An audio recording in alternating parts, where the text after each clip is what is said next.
আসসালামু আলাইকুম। সবাই কেমন আছেন? আশা করি ভালো আছেন। নতুন একটা রেসিপি নিয়ে আসলাম। আজকে দেখাচ্ছি বল চিকেন বানানো।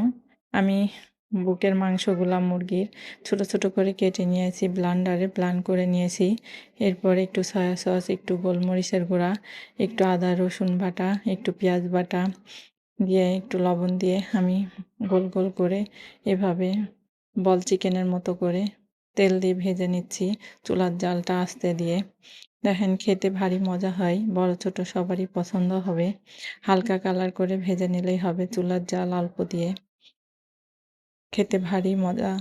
এরপরে আমি একটা প্লেটে পরিবেশন করছি। দেখেন মাশাআল্লাহ দেখতেও অনেক সুন্দর এবং লোভনীয়। তো ভালো থাকবেন বন্ধুরা। আল্লাহ হাফেজ।